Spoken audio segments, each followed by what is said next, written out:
Hey, everybody, and welcome to episode number 44 of Boutique Talk. My name is Jake Boston, otherwise known as Steelbook Obsessed on all your major social media platforms. And if you want to listen to all things physical media related, then you've come to the right place. Every episode, I have on a guest to talk about their physical media journey. And tonight, my guests have been running a small business for almost a year now.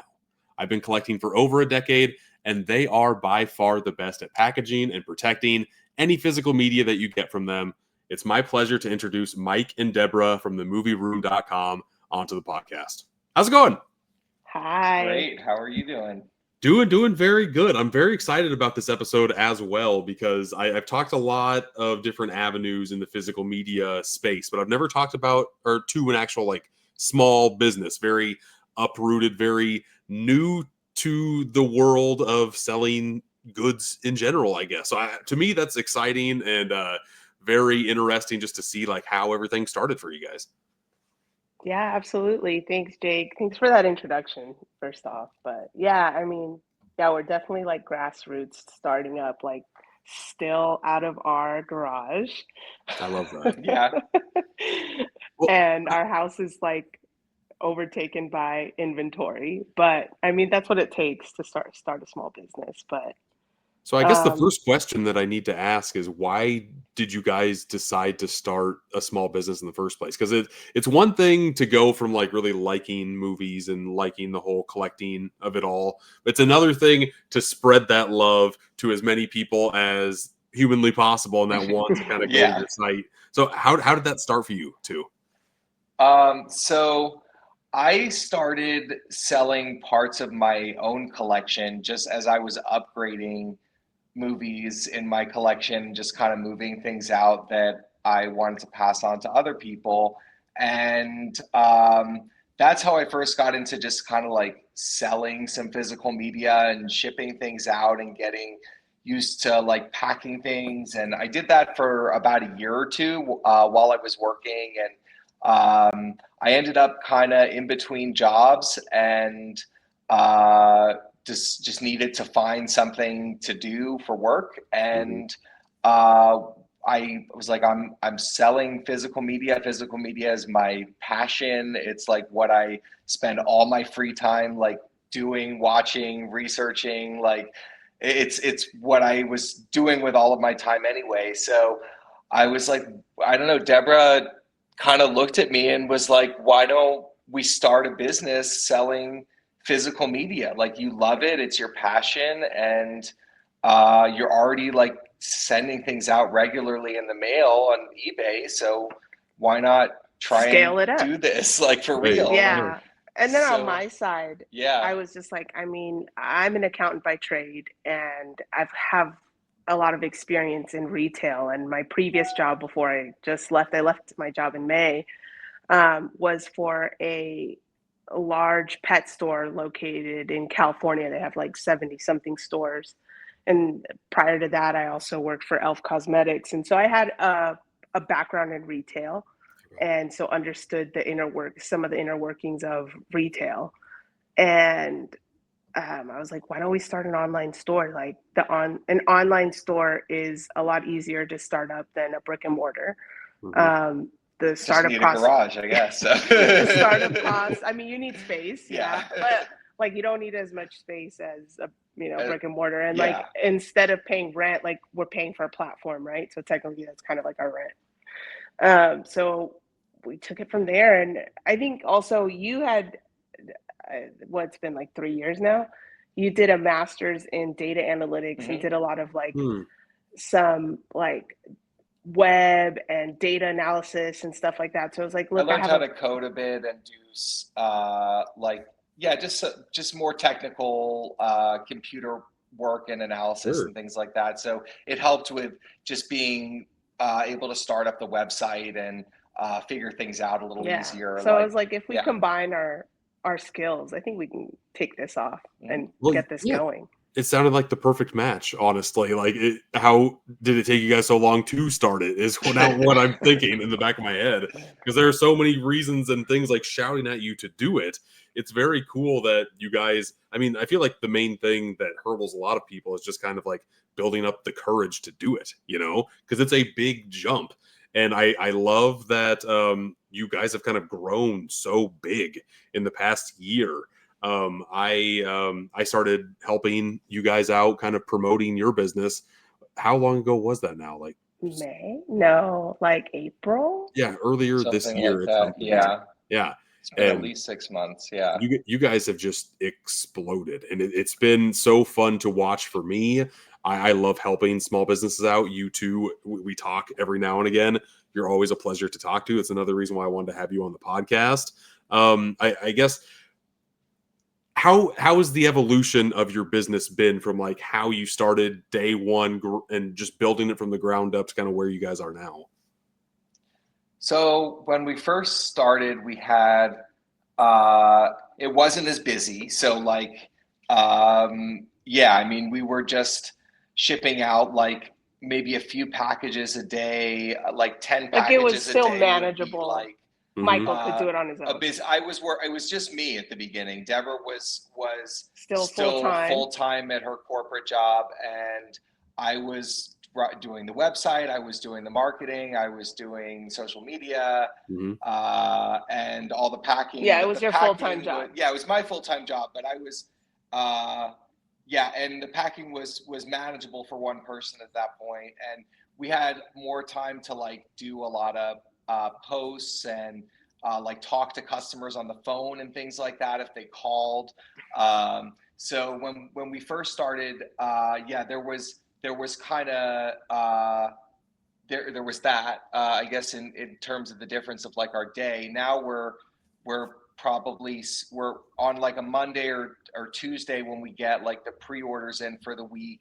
We're we're sending out anywhere between 50 and 200 packages easily in that 48-hour period of Monday and Tuesday. And then every day after that, like 30 to 40 packages now is a pretty average day. So that takes us, I mean, 40 packages we did the other day in like 2.5 hours. So we're getting Yeah. pretty Mhm. quick at that. But And also I'd have to say like part of the evolution is like we knew like one thing like you sorry, I'm mentioned just is going our into our day no to no day. it's fine, our day to day is important because Yeah. like how it evolved from like very little to now the both of us, and very soon Mhm. like we're gonna have to bring on a team. But to take it back to like the packaging at a smaller scale, like Michael knew how he wanted to package Mhm. Yes. stuff. Yeah. And so Thanks the for bringing that up. between like when we started and now where we're at with packing actual orders, there's definitely been an evolution. Like Michael's like, I know what I want. I know how I as a collector, he says, want to receive stuff. So he Mhm. started packaging just how he wants to receive stuff. I was fighting him at first. I was like, you're using so much material, like this, that, and the other. Like you're wasting money. He's like, no, no, no, no, no. You have to use material. Yeah, I yeah, think that's what makes you guys stand out, honestly, is like you can tell the love and care that you're putting into each and every item that you're packaging. Like that might kind of add to the time on your end to kind of pack everything in there. But for the customer, that's everything. And yeah. especially if you don't have a brick and mortar to actually have something come to your doorstep with so much love and care put into it, that's, yeah, I mean, pretty Yeah. priceless. And I'm hoping that if people like go to your website, use it once, get something sent to them, see how it's packaged and cared for, they'll come back. It's repeat customers. I'm assuming that was part of the whole packaging concept on your end as well. Yeah, absolutely. Yeah, we just want And I think everybody to feel, we like you said, feel the love in the package. Like we Mm-hmm. do care about every package. We make sure to like, even with our new stickers that are different colors, sometimes if it matches the front of the movie with the color, I try and match that sticker in there. And like just we little like things. Sometimes Yeah. when we we write like personal we notes write personal to notes every customers. once in a while, like and also with like how we design like the way that all the movies go into the packages, like weight distribution and where Right. steel books go versus slip covers versus a chunky box, and like how that all is distributed in the package and wrapped in bubble bags, and whether the bubble bags are individual. I mean, all of it has a method now, that we've kind of honed over the past year to where we can 40 packages doesn't take us an entire day anymore. That did take us at one point like 6 hours. Yeah, and I to think it was the materials we were using too. Like we and just upgraded to this, like the honeycomb paper. yeah, which is Sure. great. Which is The great. Like it's just Hexawrap. So yeah, so fast. Like before we were using like craft paper and crinkling it up, and that was taking forever. we're like with the fanning oh it my out. God. It was taking- yeah. my But fingers were aching. Yeah. like just little things like that a customer might not see. Like honeycomb paper is in fact more expensive than just buying craft like sheets of craft paper, but it's better materials and it's faster for us, right? So it's for us, it's worth the investment in spending some extra money on quality packaging so that the customers get quality packaging. Yeah, no, those two things are key. And like, especially like the bigger you grow, like the quicker you also kind of want to keep the quality there, but also want to like speed up the times as well. So yeah, I think that was a great addition to what you guys are doing. How close do you live to a post office? Like, what's the process like of getting, packaging all of these things, giving them to the post office? Like, to me, that sounds like a giant headache. And like, I don't know how many things will like get lost or whatnot. Like, there's got to be a method to the madness. So we don't live close to really anywhere. We live on the top of a hill. So it takes us like 15 minutes just to 10, 15 minutes just to get down the hill. So it's about 20 minutes to the post office each way. So, I mean, it's not terrible, but it's a much better commute than most people have. So, so the post office runs, we just do once a day, usually towards the end of the day. Even if we get the packaging done earlier, in case there's something we need to get out, we usually do that near the end of the day. And we go around the back of the post office. We don't go into the post office anymore. So there's like a bulk drop off place, and they know us. Yeah, so. Good. Yeah, I would assume if you're there every day, you know. Yeah. They know us pretty well. So yeah, we very rarely have packages get lost. Never from us going to the post office. That's we're pretty good at that. But sometimes in transit, most of the time when something says it's like stuck somewhere, or whatever, it shows up. So most of the packages haven't really gotten. There's been a couple times. I think there was once where, like, because we have international shipping. And I accidentally dropped off a UPS package at the post office. No, but he got it. He ended up getting it like 2 months later. But I was like, oops. I was like, I'm really sorry. Like, I think this just got lost because it never got scanned. Like, he's like, my tracking says the label's created, but it never got scanned with UPS. I was like, okay, we'll send you another one, right? So sorry, right?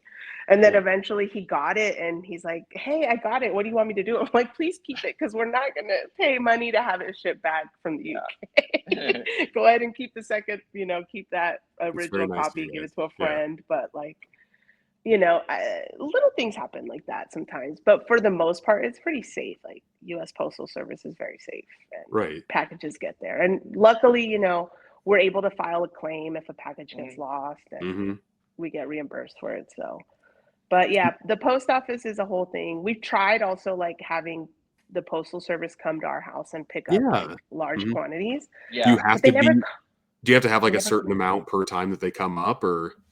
No, we usually have more than they want to take when we are doing that. You have to schedule it 24 hours in advance, and they want to know the weight of all the packages and approximately how many packages. The thing is, like, every time we've done it, they've come like late in the evening. Or too early when we're still packing. Like they come at noon, and we're thinking they're going to come in, like late in the afternoon. So it's hard to time it, and most of the time we have enough to fit at, like, sometimes we have to take 2 cars to the post office if it's a lot of packages. Most of the time we can fit it in 1 car in the SUV, but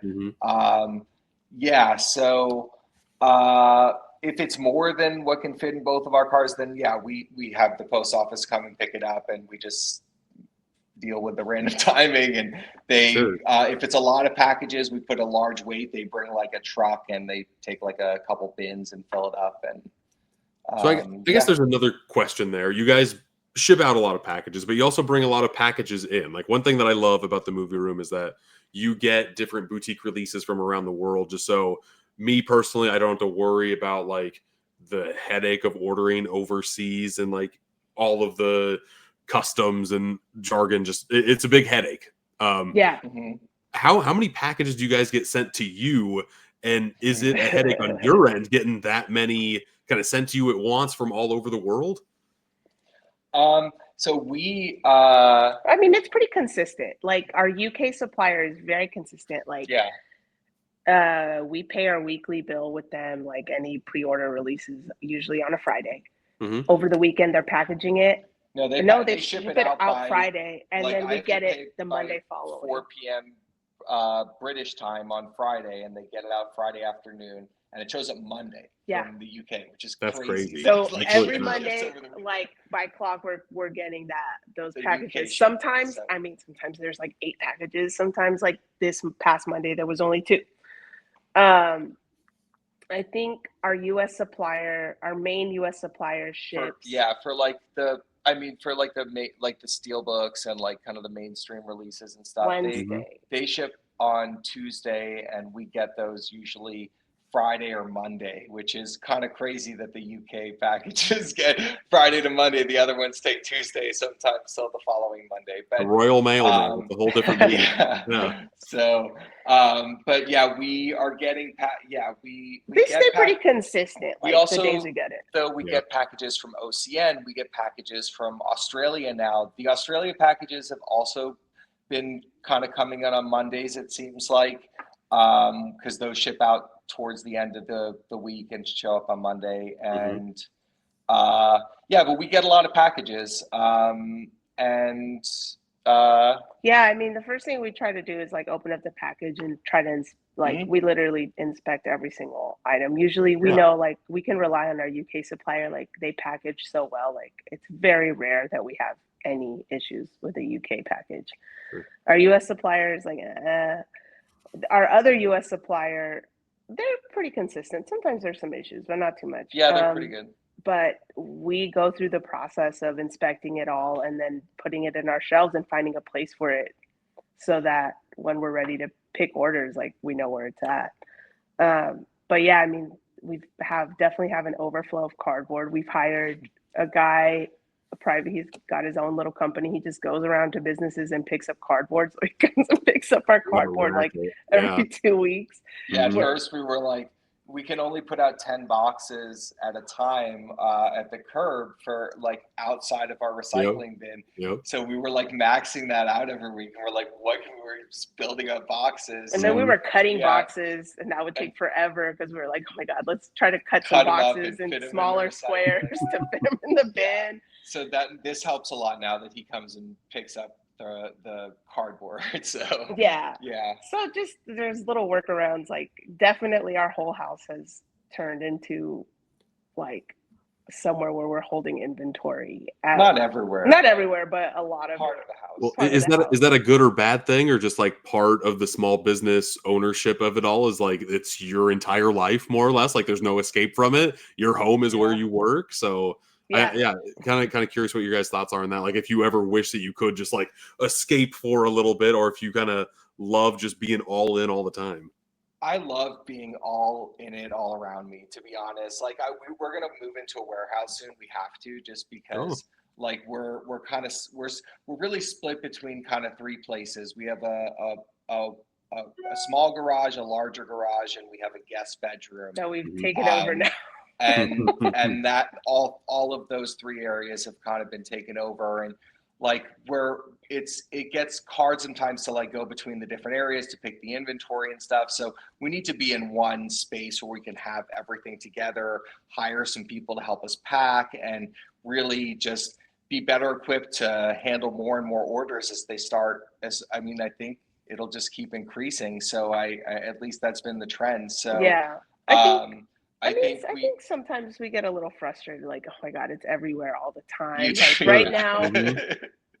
right now we're definitely working like over 10 hours each day. We try to take at least one day out of the week off, like completely off. Either a Saturday or a Sunday. It doesn't always happen, but you need to recharge that battery every now and again. I know. We really do. We watch movies still, and we make sure take some time to relax and we take breaks. But yeah, But I mean, we work a lot. I also Yeah. think moving into a space will help us get on a better schedule, because like Yeah. when you intermingle your work and your living environment, like you feel like you have to keep working. Like sometimes I'm like, Michael, we need to stop. Yeah, like We last really night need it to was stop. 11 o'clock and I was like, let's start doing these spreadsheets so we can do the pricing for the convention. And Deborah's like, it's 11 o'clock at night, you're gonna make mistakes, like let's do this in the morning. So yeah, I guess that is kind of the curse of having everything here. It's like you always want to just keep doing more. At least for me, I just always Yeah, want to it keep feels doing like more. the So to-do list is endless, yeah. but you know, Like I put up we products do a today good. and I'm like, oh, I forgot about these other 2 pre-orders that I was supposed to put up. I got to do. So yeah, there's always stuff to do.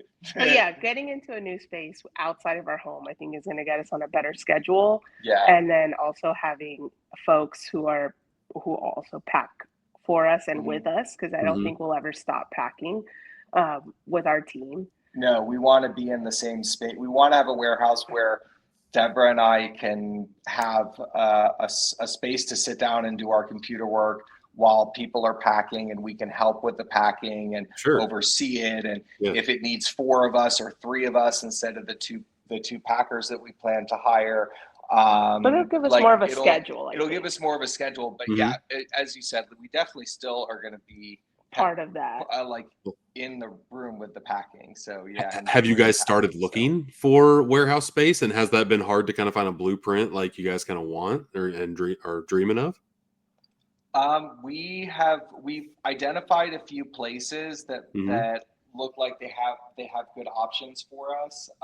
At first we were like, maybe something small, like 750, 1,000. But now that we think about it, we're like, if we can go bigger, even though we might not use all the space, we might as well do it now and grow into it, so we can stay in that place for a while and kind of grow into it. Yeah, because like we want to get merchandise soon at some point, like in the next, I don't know, few months or beginning of the year, something like that, and we'll need space for that so that we can have that. And and as we grow and we're able to get more inventory in and more movies to offer people, we'll just need the space. So I think now we're thinking we want to get a decent sized space that we can grow into and really set up well for us. So yeah, that's kind of the next thing we're looking to do after the convention. Oh, we talked about the convention before.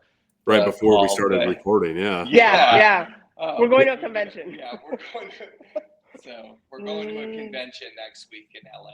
And next week is September 20th and 21st. And 21st at the LA Convention Center. So I don't know if this plays before then, but it will. Yeah, I should have this out by the 11th. So yeah, we should be good. So we'll be at the LA Convention Center on the 20th and the 21st. Called HorrorCon LA. HorrorCon, and so we're like in prep mode for that right now. And it'll be our very first time vending. So this is like new territory for us, and I think we're kind of taking it as though, we bought some stuff that we pulled stuff from our own inventory. We also bought some extra stuff for the convention specifically, and I think we're just going to try to take it as though really, hopefully we at least break even, right? Always the goal. Yeah.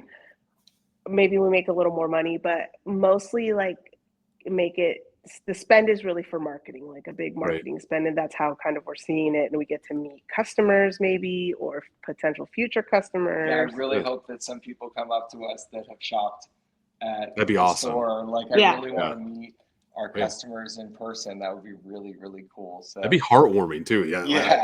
That would be the most rewarding thing ever. Have you had any like memorable customer interactions out there from just people that you ship to that you've never actually met, but you still are kind of like making an impact on the stuff that you're sending to them? Yeah, there's this one customer, Joe. He literally has ordered from us over 30 times, and he's been with us for like since day one. He's been like I think when he hit his first 7th order, like we sent him like, thank you for continuing support, and we gave him like a personalized discount code. And then I think when he hit like another order, And we just see his name all the time. We're like, oh, there's Joe. And he's like great because he just orders from us. He never emails us. He never has any questions. He's just like consistently ordering from us. And then he ordered the Toxic Avenger movies. Yeah, part 1, 2, and 3. Yeah. And we have 4. And Michael's like, oh my God, I can't let Joe go out with. Can't let him not have 4 in his collection. You can't not see Citizen Toxie. Yeah. Of course. So you added it to his order, and like we wrote a note in his packing slip. And then he wrote us a really, really sweet email. And I don't know if Joe's listening, but we're so sorry we haven't gotten back to you because we think about that email all the time. And it was very heartwarming and very touching. Like, we got to get back to him. Joe, if you're listening, we definitely appreciate your message that you sent us. It was very sweet. Oh, that's nice. So Joe, there's been a few other customers too of really like there's one customer, Zach, that we talked to pretty much. I mean, I talked to him on his Instagram Messenger, is buff like movie fan. Yeah, we talk to I don't know every other day, just like talking about new releases or movies I've seen or that he's seen or recommend or whatever. We've just become friends over the past year since he just started as a customer. We had a question and we just started talking, and so that's been great to like have a friend. I mean, we haven't met in person, but like we talk all the time on Messenger and stuff, and it's great. So that's been really great. And yeah, there's been a few other customers like that where we had a customer who emailed us. He bought Small Soldiers from us, and we had issues with the Small Soldiers release in transit. One of the boxes of inventory busted open in transit. That's gotta be so frustrating. Yeah, it was very frustrating. Like, yeah, they were like, we have to check the bottom, the truck to make sure that there were no movies like scattered around the truck. We're like, oh my God, this is like not this such an important release too for so many people. Yeah. And so we reached out to our supplier, and they're like, they put in an insurance claim, and they gave us restock. Like they what's it called? They replaced our damaged what stock. We knew was damaged at that point. And right. They ended up replacing even what we found out what was damaged later. Right. So we went through every single like piece from those boxes, like every single one. Like as far as we could, like without opening the shrink wrap. And we tried to send out the best pieces that we could get, and some of them fell through the cracks. We had a guy named Brian. He reached out to us, and he's like, hey, you know, I loved your packaging, but there was this damage. And so we were sincere. I was sincere, and I got back to him and I said, we had issues in transit with this order. We're so sorry. Our supplier sent us stock, and we'll send you a new copy free of charge. Please, like, we're not going to charge you shipping or anything. So we sent it off. And he replied back and he said, thanks. And then I saw, you know, that he replied from his work email or his business email, because he's also a business owner. And he has a small tax firm or accounting firm. And I looked it up, and he had a website, and I didn't say anything. And I mean, yes, I'm an accountant, but we've been so busy that I really haven't had an opportunity to touch the accounting. The accounting happens. Luckily, like our systems, it's all happening in the background, but there's no one checking it. There's not all these like normal procedures that you do for accounting. None of that is really happening. So I was like, oh man, I wonder if I should reach out to him, but I never did. And then he replied back and he said, thank you so much. I can't believe he had amazing customer service. I don't do this often, but I have an accounting firm, a small accounting firm, and I'd like to offer my services because I like to work with small to medium-sized companies. I love that. Help them grow. And I was like, oh my God, you couldn't have asked at a better time. Read your mind, yeah. Yeah, and we ended up meeting with him. Now it's been like three weeks. We had a long Zoom meeting, and just like, he's like, yeah, let's bring you on. So we're going to start working with him pretty soon, and just to whip us into shape. And I was like, oh my God, I'm so embarrassed. Like I haven't touched the accounting in almost a year. And he's like, no, it's okay. He's like, I get companies who've come in 5 years in and they haven't done anything. Like, oh my gosh. You're going to be okay. Don't worry. So that was very interesting. Just, yeah, it made us realize, like, you never know who you're interacting with. No. And yeah, and we definitely talked about movies for at Yeah. least 20 or 30 minutes of that phone call. So But if you said just it was meet like, people, I feel like if yeah. you meet people with kindness, like, you never know what's going to come of it. So we just try to meet all of our customers with kindness, and care, and see where it goes. Yeah. No, you never know what's going to happen out there. That's for dang sure. And Yeah. it's little things like that. Like, what are some little instances that popped up while you have been doing your small business to where, like, you would have never thought of this happening? Like this, I don't know, like the taxes is one thing to where it's like, yeah, I'm doing it, but I should be looking at it a little bit more. Have there been any big hiccups, I guess I'm trying to say, that you kind of have to navigate the speed bumps over? I feel like, yeah, something that, like, you haven't really thought of So as like a big deal that ends up being like a huge deal that you kind of have to navigate around.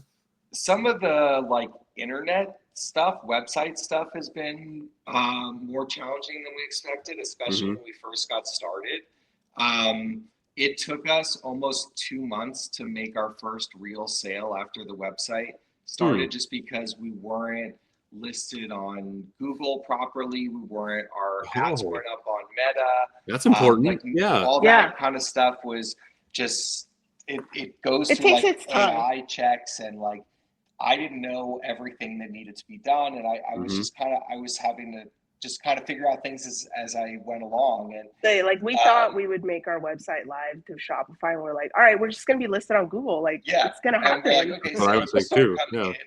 We'll No. just put in money to the ads and like figure that out. And and it all took a lot more work and time than we expected. And on election day, actually last year, all of it kind of went live that day. I Our wasn't Google planned or listing, anything our like Meta that. ads. Meta ads, Google. It was a weird day.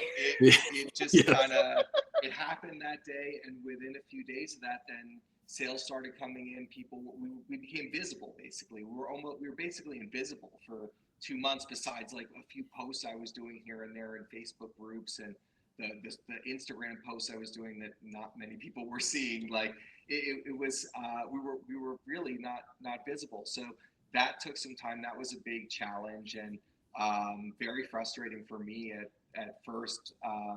But yeah, once it all kind of clicked, it became much easier to manage it at that point. Right. Just kind of keep up with problems as they arise. So Sure. yeah, and we have people that help with our technical with some of the technical stuff. Yeah, like our too, SEO so. listing, that's one thing like you don't really think about, like search engine like optimization, search engine listings, or and managing the ads, like the Meta and TikTok ads. Like at first Michael was doing that, and then it got to a point where I was like, okay, if we really want to make this grow, how do we do this, right? And so we went to Fiverr to find like some contractors. Actually, awesome. That's another big hurdle is we hired this group in India, and they went through our product listings and changed all sorts of stuff. And Michael has a very unique formula as how he formulates the products and the descriptions. And like, that was a huge hurdle. Like, and we were just like, you guys really messed things up. And they didn't know what they were doing. And then we found another group of folks who focus on meta ads and search engine optimization on Fiverr, and they're in Bangladesh, and they're great. Like, we still work with them. They're awesome. They know exactly what we want, what we need. And like, it's been a great working relationship. And like, they've been able to increase our meta ads, which gives us a great return. It gives us a lot of visibility online too, and just puts us out there, and they help like get us visible to more people and the right people. And even like little things, like I forgot what the little figure, the little picture on Google, like that. We didn't have that. We didn't have that and for a while. Now, and they figured that out for us. So like little things like that I wasn't able to figure out on my own. They've been super helpful to kind of take some of that work off our plate because it's that really, they have a team that works on that. So it's definitely more, they're more they have more expertise than Right. us. So yeah. Yeah. It's So we the definitely stuff want you to don't leave it in think the about. hands. Yeah, it's the Yeah. stuff you don't think No, about at all. not Yeah. at all. I would have thought Yeah, it just would have magically happened and like a little image appears on there. You just kind of upload a JPEG and you're good to go. No, not the case at all.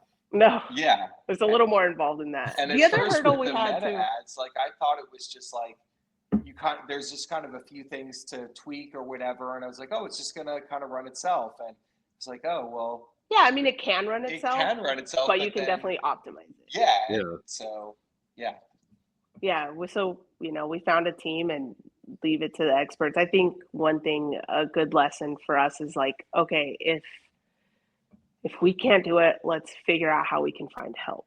Like Hmm. we also can't do absolutely everything. yeah, I want to do everything, but I really We can't. can't. Yeah, there's a point in every business to where like you got to be a little bit hands off and look over everything instead of touching everything. You know? Yeah. Right. Yeah. So Yeah, we're learning that right now, I think. Yeah, I sure. think so. Yeah. Do you think you're gonna have to hire somebody else on before you get to the warehouse space, or I guess how far out do you think the warehouse space is going to be for you guys, as opposed to like Like still staying from home I think the goal is in the next like couple of months to move into a warehouse, definitely before the end of before the the year, holiday? but Nice. Hmm. ideally before the end of November is my goal. October would be great, but I think November is more realistic. But yeah, in the next couple of months is the goal. Um, Yeah, yeah, our October's pretty busy. Like yeah, October would be ideal, honestly, and I think we could get into space, but we really, really like do up our hmm Halloween decorations. Sure. So we definitely want to make sure we're spending time on at least doing that this year, Yeah. because that's part of our normal Yeah. day to day annual routine. We're yeah. So Really, slowly but surely starting to put them up at our house now too. Like 6 weeks is like a good. Like it used to be until October, and then the older I get, the more I'm like, I want to celebrate this stuff for 2 months. I don't want to put it up for a month and put it away. And I no, want yeah, to kind of absolutely. breathe a little bit, you know. We yeah, definitely start at the end of September, like September 29th, September 30th. Like we're, trying to start put stuff up and leave it all the way till October, early November. But yeah, I mean, I think we had in our HOA, one of the HOA board members, there must have been a Halloween Grinch because they basically were like, you're only allowed to put up your decorations 2 weeks before the holiday. So you have to take it down 2 weeks after. And we're like, Oh, that like would 2 weeks after infuriate is me. fair. really? Like we always Yeah. All take the it work down we two put weeks in, after, we but want that stuff to be up for a whole month. And yeah, every time parents come by, kids are coming by our street throughout the Hmm. whole month of October, oh my God, look at all the decorations. And they always thank us. And it's like, no, we don't want to do that. We want to do it for a whole month. We put in a lot of work into it. So yeah. we're like, We've been we'll pay the fines. We'll see what happens, but we're going to get it up by October 1st. We're going to have it up. So we we'll are. see Sure. if we'll get fined or not by the HOA. But So we're excited.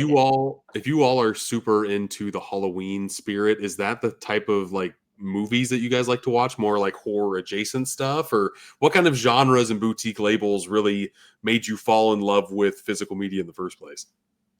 I love horror movies. I've always been a horror movie buff. I love all types of movies, really, but Hmm. I mean, the bulk of my collection is horror movies, I think, if I really broke it down. So, and that's what I spend at least half of my movie watching time watching is horror movies, I would say. But um, yeah, I don't know. I love all types of movies, and my movie watching habits have kind of and likes and whatever have changed over the years. Like Hmm. um, when I was a teenager, I was really into like artsy kind of movies and like surrealist stuff, and like I don't know uh, David Lynch. yeah, David Lynch and Louis Buñuel and like Alejandro Jodorowsky and like I don't know all sorts of stuff like that. I've always been interested in, as I said, like more extreme movies, horror movies, like gore, blood, mayhem. Like Sure. that's always had a place for me in my movie watching and my collecting and everything. Um, in terms of like boutique labels and like getting into collecting in general. I don't know. I guess I've been a collector my whole life, pretty much. Like since I was at maybe 13 years old or so when I started.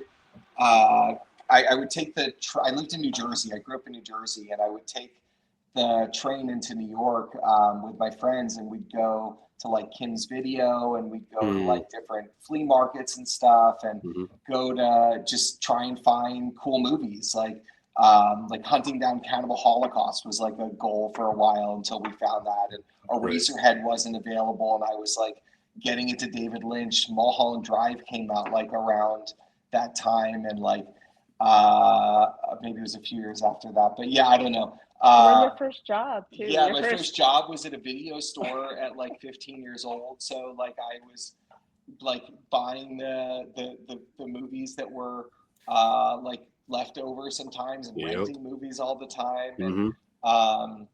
yeah, so I started even collecting yeah, at a young age, and um, I got more serious about it where I got like really kind of intentional about like labels and collecting different directors and series and things like that. Probably, I don't know, maybe 10, 12 years ago, around 2015 or so, 2014. Um, I was mainly at that point, I was trying to find movies that I couldn't find like streaming and stuff. There was just all this there was so much streaming, and I was like, Yeah, a lot of there's more, mainstream. there was more extreme content out there that I wanted to find. Like Hmm. I learned about like the August Underground series, and like I started getting into Unearthed and Yeah. Massacre Video and Black Lava, and like some of these underground. There was like this one label back then, Legless Corpse, and I don't know. There was like just all these different kind of extreme labels that I got into, and um, that was then after So that I think your first boutique like my series was first Severin, boutique, right? no, was Severin and Vinegar. I went to a horror convention called Cinema Wasteland, which still goes on in Cincinnati, Ohio. It's a fantastic convention. But Okay. um, yeah, I went there. I was living in Pittsburgh at the time, and uh, yeah, Severin was there, Vinegar Syndrome was there, and Synapse Films was there. And I bought like 20 movies or something from Hmm. each of them, Hmm. probably. And it was just on from then. Like I became a subscriber to Vinegar Syndrome at the end of 2016 into 2017, and I've been a subscriber every year since then.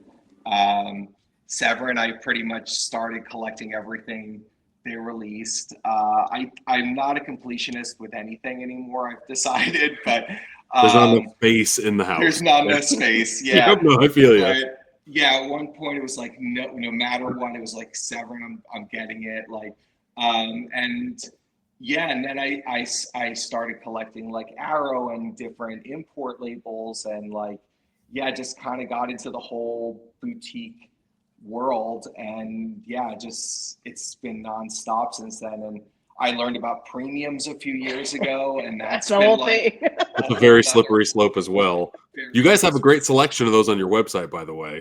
Oh, thank you. Premiums and one Yeah. clicks, and yeah, it's as a steelbook collector myself, I absolutely love it. Yeah, we're trying to grow that more too.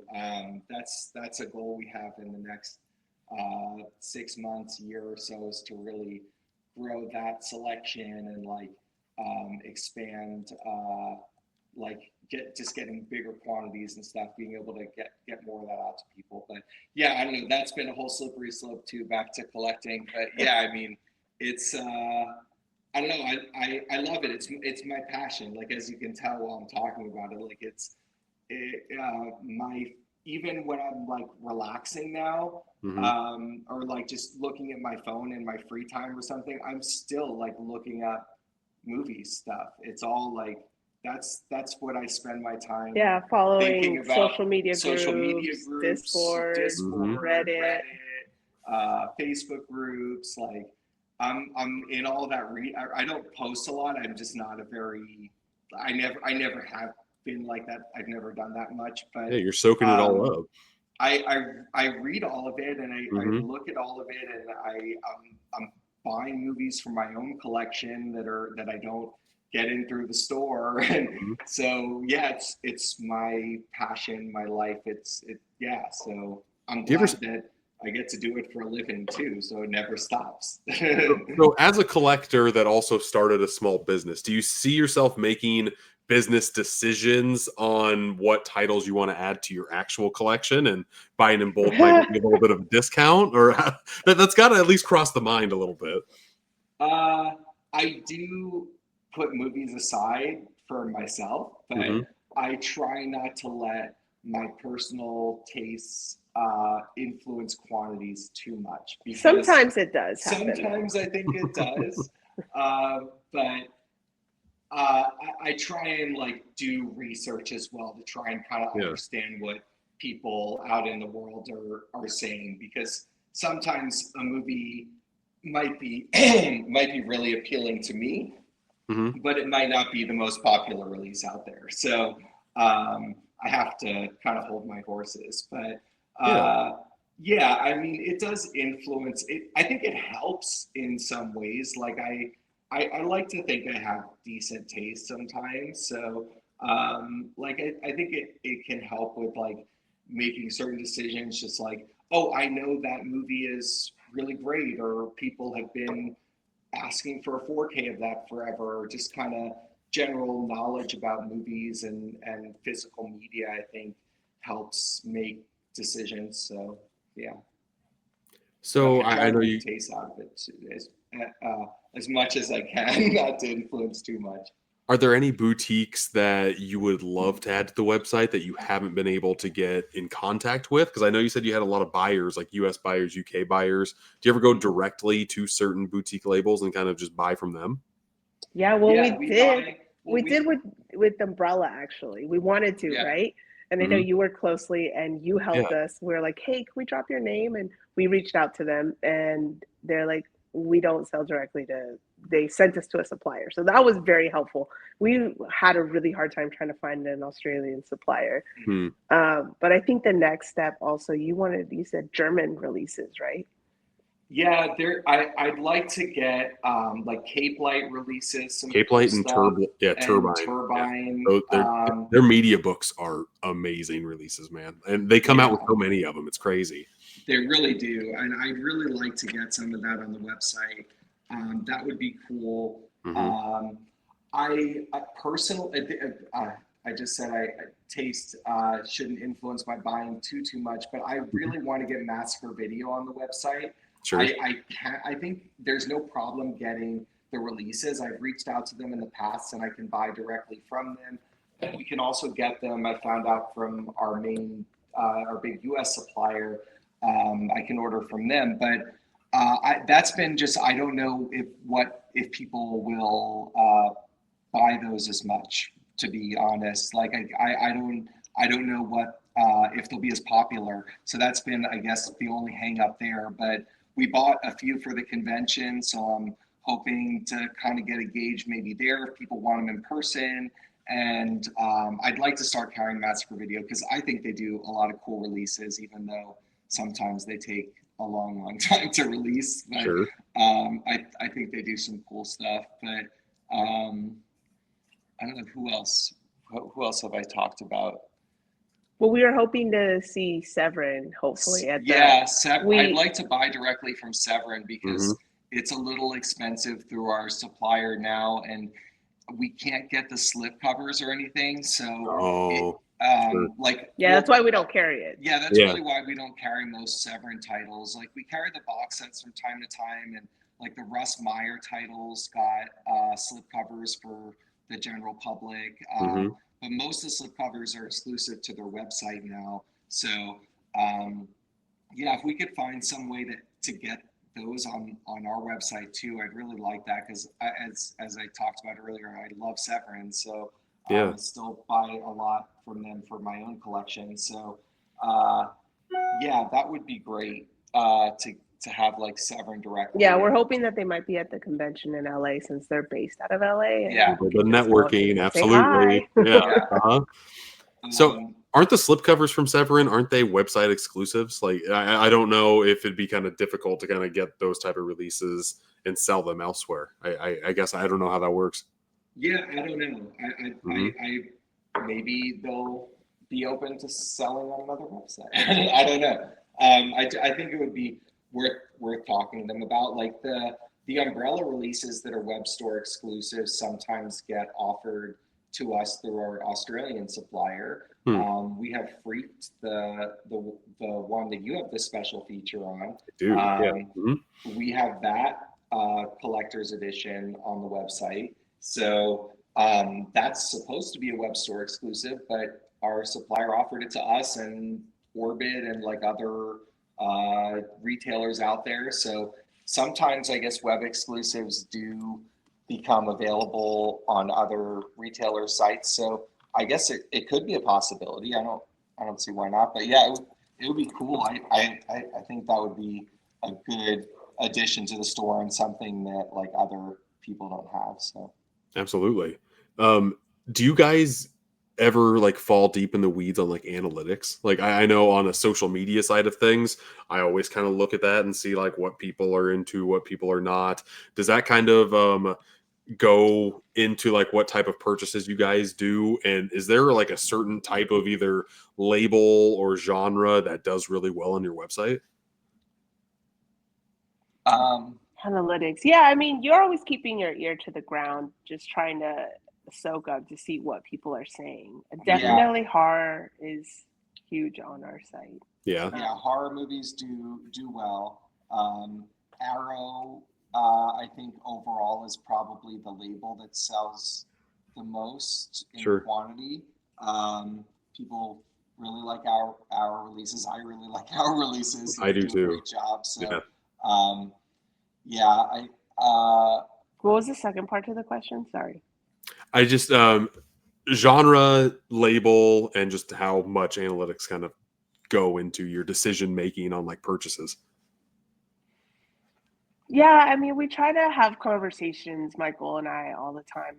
Michael does most of the buying, and he knows more than I do. Like, we try to think about, all right, how much have we sold of this title lately or this label lately? Is it been going up or down? Sometimes we think about that. Obviously, the popularity of the movie. We try to see what's on social media and people's reactions to a certain release to see, how much we're buying. We're also influenced to like, we think about like our competitors and what they're putting up, what Orbit, Diabolic, what are they doing, Sure. Because they have a proven model and like, let's try to replicate that. Right. So they're the big dog on the block. Absolutely. Yeah. So we try to look at what they're doing too. And like one indicator for us, if we know it's going to be popular, is like, oh, did Orbit say one item per customer on this release? Then we know it's going to be popular. Orbit and Atomic both do that. Releases that are very limited in quantity or they think are going to sell out quick. They put a one item or one limit on it. We have a one limit on everything, but they do that, and it is an indicator sometimes. I think we could get more technical with it and like do some more analytics in terms of like this specific label, and Shopify has a lot of analytics tools, but we haven't delved too deep into it. It's kind of like what's been happening in the last month or two and kind of analyzing from there. And how it's kind of a lot of just observation and just kind of like trying to distill like all of the chatter in the world down to like a quantity basically. So it's difficult sometimes, but there are certain like numbers I use as indicators in terms of like reactions and on certain sites and comments and posts and likes and things like that that help and like actually paying attention to what people are saying and not just numbers too, I think is important because like sometimes like Instagram only has hearts, right? So everything is a heart. So it can have like 500 or 1,000 hearts or whatever. But if you look at the comments, it could all be like hate for it sometimes. And Yep. so it's a combination of like looking at it. I kind of have to look at everything and listen to as much as possible and just keep an ear to the ground because yeah, there's only so much information on like some, especially on like boutique labels and like movies that aren't as well known and stuff like that that get released. Like there's only so much information out there, and really the chatter is the best gauge, I think, of what people want. So just keeping an ear to it all. No, absolutely. A little bit earlier, Deborah was kind of talking about how Michael does all the buying. I guess since it's the two of you, a husband and wife, how do you guys kind of split the duties up in a small business? That's something we haven't talked about yet. I can't believe we haven't. Yeah. So, well, you say I do all the buying, but I often am like, Deborah, how many do you think I should get of this? Like from you, because you have more of like you come from a numbers background, and Yeah. sometimes I'm like, okay, here's the cost, here's what we can sell it for, and here's my general gauge on the popularity, and like I get your opinion, and like you give me some feedback, and Yeah, but I wouldn't be able to tell you like one release or the other. no, Like you if it's don't. like I'm But like, what is this? I don't no, know. I make He's the a collector. main I'm not. decisions, but I think we bounce back and Yeah, we bounce things back and forth. Like I when think Deborah responds to I the respond to all the customer customer emails, emails and and customers on social media. I yeah, do all the reposts. mhm, Michael interacts with all the partners on social on media, social like media, on private messaging. But I do like all the customer facing stuff. I think for a while you were doing customer facing stuff, but it's it's a overwhelming little sometimes. overwhelming for me. Because there's positive and negative Oh things yeah. that customers Hmm. Yeah, come with. but there's also some of that with like your emails that you're sending to customers. You're like, oh well, what do you think I should say about this movie? Yeah, Or yeah. like, Like I ask them, like sometimes a customer will ask, like, "Are you going to have this specific release from this specific label?" And I'm like, "I don't know what that is, Michael. What is that? Are we going to have what is it?" this movie? Yeah, so um, there's that. I think obviously, like I'm supposed to be responsible for all the finances, but um, that hasn't been something that I've been really had the opportunity to focus on as much as I want to. Um, so we're gonna get help with that, but I'll probably be managing that relationship more yeah. than Michael. I do all the website management. So like Deborah sometimes helps with putting up new products, but most of the products that go up is that's Yeah, my work. and then we both And are involved in the packing. We yeah, the both do packing we packing. do together. It's sometimes like we'll like pick the orders together, and like Deborah will start doing some of the wrapping while I go Hmm. do some products or something inside. But usually we're packing together Yeah. pretty much Oh, all we the usually time. go to the So post office yeah, together, or sometimes we split that up, depending on time. Like but that's what. it's a lot of packages, so it's easier to do it when there's two of Sure. us doing it together. Yeah, It's just more manageable. So yeah, but that's kind of how we split our duties. Those are the main duties: is like buying, paying bills, um, packing customers, packing, and Hmm. website and website management, management. Yeah. and yeah, so the ads management, but We have a team we to have do the that. team that do that. So So yeah, Right. The Fiverr team, right? the yeah, the Fiverr Fiverr team. team. That's what we call them, the Yeah. Fiverr That's guys. great. I never thought about like making a team on that website, but that's kind of ingenious. No, I mean you can find all sorts of stuff. Like at first I was gonna reach out to Fiverr to find like someone to help with the accounting and the bookkeeping. And then, this customer relationship came about and I'm like, no, this is much better. Like Hmm. this guy knows what he's doing and he's gonna help us grow and scale. So yeah. Yeah, those are the main duties right now. I think once we bring in like employees, that's going to be a whole other like Mm, set of duties, and I think we'll both be working closely with the employees that we hire, Yeah. and so that's going to bring on a whole new other set of benefits and challenges too, right? Hmm. Because we're so used to like we're working out of our house and like we're yeah, it's just us, right? So it's our dynamic, and we know our dynamic. Mm-hmm. But that's why one of the reasons why we haven't also hired someone already is because we're working out of our house, and it's just kind of uncomfortable to have someone in your house all the time, right? Yeah. And I don't know if somebody would want to be coming over to someone's house to work like on a part-time basis or whatever. So yeah, but that will be a whole new set of, like I said, benefits and challenges. Yeah, I guess I didn't know if there was like anybody else like that lives close to you family wise that would kind of want to step in and be like, just keep it kind of My a dad family just retired. My dad just retired like in July, and he's like already kind of bored. He's always been a hobbies guy. He's an engineer by trade, so like he always has like all these cool hobbies and whatnot. But he's like kind of getting kind of annoyed with my mom all the time. He's like, when I get back, my parents just went to Peru for like a month. And they're like, when I get back, please make sure that you have like something for me to do, like at least 3 to 4 hours a day. Well, he could be the male run man back and forth. Yeah, absolutely. Or he would be great at inspecting every single like movie. Like he's so detail oriented because he's an engineer. Like he would like look over. To come like on when we get our big when we get 8 packages in that we got to inventory every week. He would be amazing at that. I guess go a little bit more into that. How does that inventory system work? How many SKUs can you like hold at once? You said you went from like a spare bedroom, moving it out to the garage. What were the kind of the necessities, pros and cons of doing that? I don't know. Just doing everything out of your house sounds crazy to me. Yeah, you guys are making it work, and I love it. Yeah, it is crazy. Like at one point, we were trying to switch out couches, and so we didn't like this is our living room area.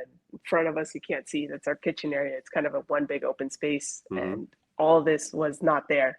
And we were like, well, we have this space, let's just set up like the 8-foot folding tables.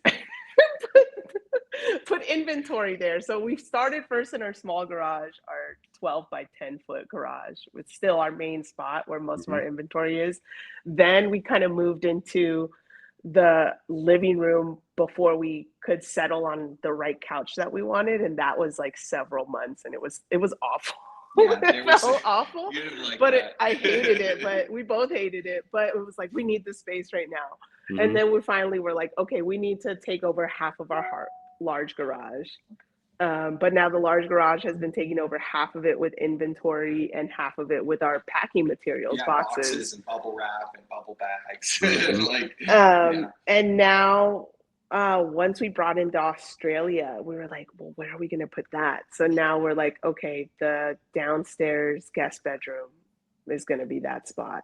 I mean, we're fortunate enough to have a really big house. It's 5 bedrooms for the 2 of us and 2 dogs. Like everybody could have a bedroom if they want. And we have our own offices upstairs and a guest room. So we're like, let's just make the small guest room down here temporarily part of an inventory space, so that, because we also have to make sure that the inventory is stored properly so there isn't any damage, right?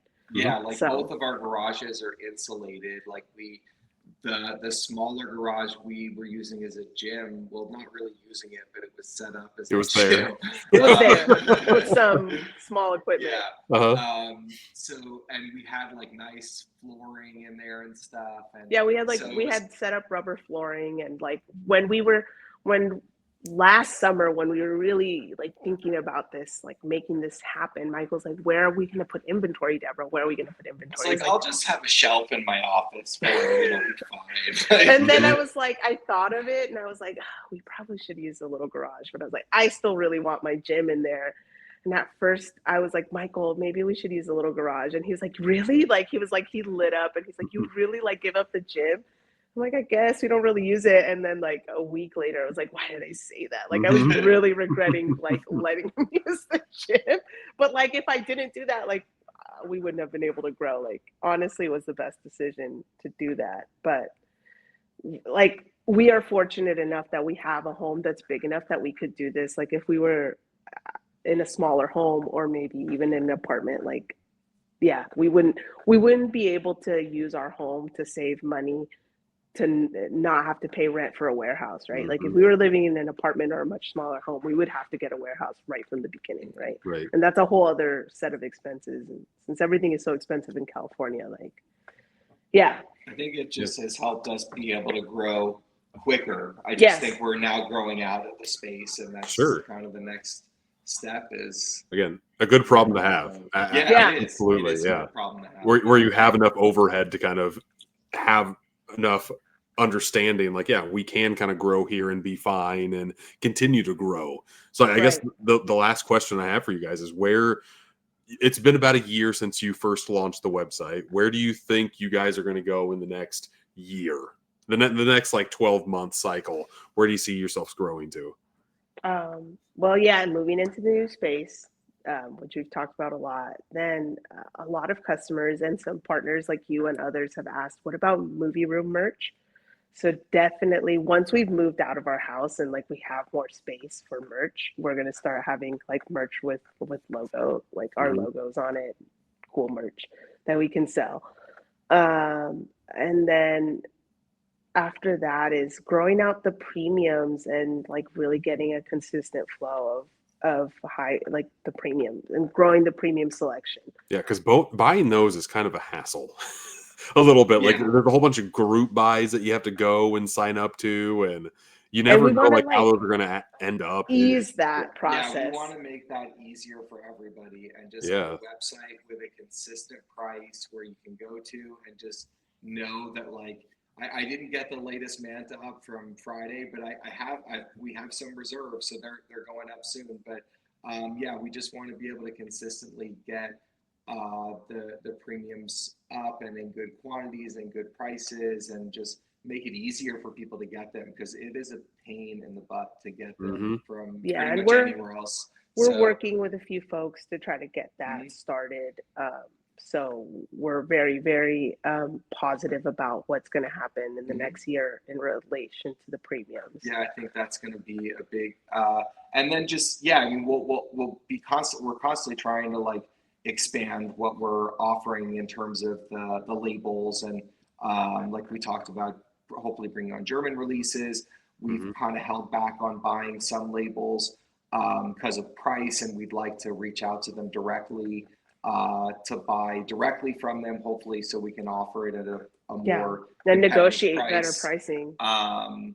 So like we do buy directly from OCN and from TerraVision and from some other places, but like some of the bigger labels like Kino and Shout Factory, like we'd like to possibly buy directly from them Sure. to be able to offer more competitively those releases.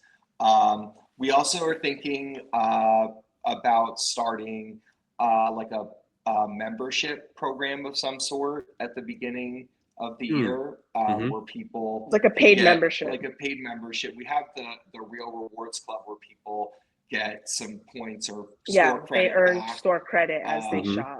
shop. essentially, which is free to sign up for. And definitely, if you haven't shopped on the website, sign up for Real Rewards and get free store credit. So, but yeah, we want to have like a paid subscription where people can get like free shipping benefits and extra percentage of store credit back, and or like early access. to Mhm. premium releases. As we grow that, we want to give people like maybe 24 hours early, they can get access to buying these before the general public. So things like that, that we could kind of give people a better experience Yeah. who shop from us Well, regularly. So yeah, that's interesting, because there are some boutique labels that kind of do that method. Like, you talked about Vinegar Syndrome. A24 is another one that kind of does that. Like, people who just kind of love the brand and want to support them and just kind of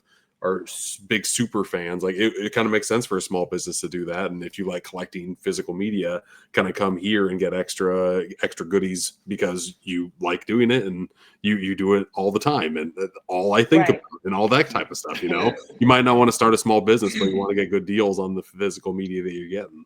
Yeah, absolutely. Yeah. That's great.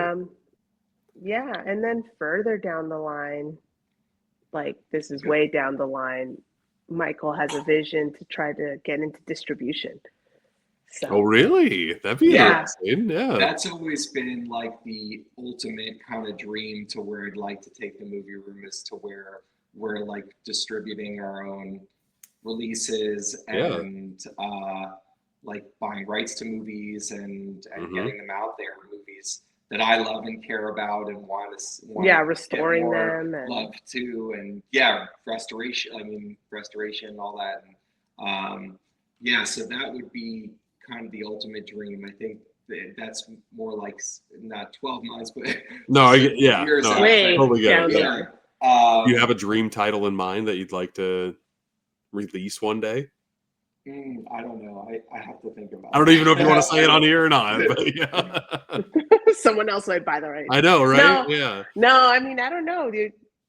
Yeah, well, before starting this business, like you looked into what it would be like to do another master's and go into restoration and film restoration. Yeah, I thought Mhm. about And I doing- was like, well, I still think you could do it. I mean, we're people who choose not to have kids, and I think people who choose to have kids are great, but like I feel like we have endless time, and like kids take up a lot of time, but like we don't have that Mhm. on our plate. So I feel like if you wanted to do that later down the road as the business is more established, I think you could definitely and do that. restore the movies for the movie room. Yeah. How about that? That would be a lot of fun. Yeah, but that was a whole thing on its own. Like there's very small programs. First we thought of UCLA, but UCLA pretty much shut down their entire program, believe it or not, for film restoration, their That's sad. master's program. I know, it's really sad. Mhm. And I'm like, well, how could this possibly be? It's UCLA in Los Angeles. But there's only like a handful, if not less than programs that truly do that. I Sure. think you said New York, Yeah, there's NYU. NYU. There's a certificate program in upstate New York at like an art institute that is a really outstanding program. But I think you can do a master's there too. But and then there's a program in the Netherlands and one in Canada, and those are Wow. the ones that I know of. So yeah, it's not. I mean, it's something that is still done regularly, as we all know who collect physical media, and Mhm. restorations are the heart of it all. But yeah, it's really specialized, and there's not a lot of programs for it. So And that's but one of the main reasons why I love collecting physical media, is because of those 4K transfers. Like every single one of my friends in my friend group, besides one, got rid of all their physical media. They're okay with streaming. But just last week, I had people over at my house. I showed them a 4K movie. I brought on a Bring Her Back from A24 that I got from We you still guys. have that on our watch list. Transfer looks phenomenal. It's right here on our little watch list. Well, I highly recommend it. It's a very interesting movie. Transfer looks spectacular, and that's all I kept on hearing from the people that were watching it down here in my basement. There's like, man, they started to understand a little bit why I have thousands of movies in my collection, just because, like, yeah, it hits different. There's something about popping a movie in and watching it in the best quality possible. Like, yeah, I'll never get the over quality, it. Yeah. No matter whether you're streaming on 4K, like with streaming, just like there is streaming music or whatever, there's compression. And Mhm. same thing, like that's why people like vinyl, right? Because there is no compression and you can hear the full range of sound. So Mhm. yeah, like physical media in movies is the same. Absolutely. Like there's a big difference. I used to like at first when I wasn't super into all of this, I was like, I don't get it, Michael. Like, you could stream. And he's like, no, like, let's watch it together. And it wasn't until we moved into this house and Michael really had the opportunity to like do his own theater room. Well, I was like, oh, wow. Like, yes, looking at the screen and the projection and the sound, like the whole, like you're fully immersed. Yep. Yeah, Nope. the original movie room. That's correct. That's where our name came from. Because I have my movie room. We used to call it like, let's go to the movie room. Yeah, let's go watch a movie in the movie room. Are we going to watch it in the living room or the movie room? No, the movie room. Yeah. So that's one of the reasons we wanted this house, was because it had that space that a den kind of like a den that with no Yeah, because in California, closet or anything like that. yeah, we forget like there's places outside of California. In California, like we can't have basements because of earthquakes. So, you know, if we had a basement, it would be the basement, but you can't have that here. And I'm in my basement right now. Like this is my movie room. So Like, jealous. the entire so jealous. basement. Yeah. It's great. Pitch black every single time I watch a movie. Like, yeah, it doesn't get much better. But yeah, physical media collectors more often than not have their own movie room because they have to dedicate somewhere to put their stuff. So yeah, love the name themovieroom.com. And I appreciate both of you coming on the podcast. It's been a blast. Thank you. Thank you so much, Jake. Yeah.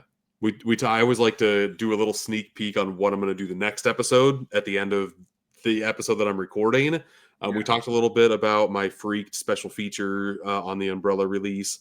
I'm going to be talking with Ryan from Disconnected next week. He's been he's done a lot of other special features on physical media releases as well. So we're going to kind of chat about that and the experiences of doing special feature work. And I've been wanting to talk about Freaked forever. And I haven't made a video about it, but I feel like hopping back and forth with another person that has kind of done it, it'll just be, I don't know, a fun conversation. And maybe one that people might want to listen to. Who knows? Yeah, we'll definitely check it out. Put it on as we're packing once you release that. Sure. Well, is there anything you guys want to plug before we get out of here? I'm assuming the website, maybe the convention one more time, and anything else you got on top of your head. Yeah, the website, themovieroom.com. Go there. Also, you can find us on Shop. Shop app is great. And the convention, that's the next big thing that we're doing. Convention, the weekend of September 20th, 21st. In LA, HorrorCon LA, and so we'll start posting a little bit more on that as well. And you can find us. There's going to be a bunch of like sold out movies that I've been putting aside for months, like just ones and twos of them that I've kind of set aside for the convention. So there's a lot of cool releases that'll be there. So for anyone in the area who missed out on some releases over the past few months, we have some pretty cool stuff. Pretty cool movies that'll be there with us. So yeah, and you can find us on Instagram, themovieroom.com, same on TikTok, and we also have a Facebook page as well. So yeah, just reach out to us anytime. We love to hear from our customers. So Well, I'm very excited, and I can't wait to hear how the convention actually goes for you guys. Hopefully, the first of many. I know I had a horror movie convention here last year. I was able to meet TerrorVision, talk with Ryan from TerrorVision. I talked his ear off for a couple hours. It was an absolute blast, and something that you can't really do if you're not like face to face with somebody. There's something special about conventions, man. So I'm really hoping you guys have a blast there. Yeah, and we'll be posting from the convention, so stay tuned for that. Perfect. Well, thanks again for hopping on. This has been episode number 44 of Boutique Talk. And until next time. Thank you. Bye.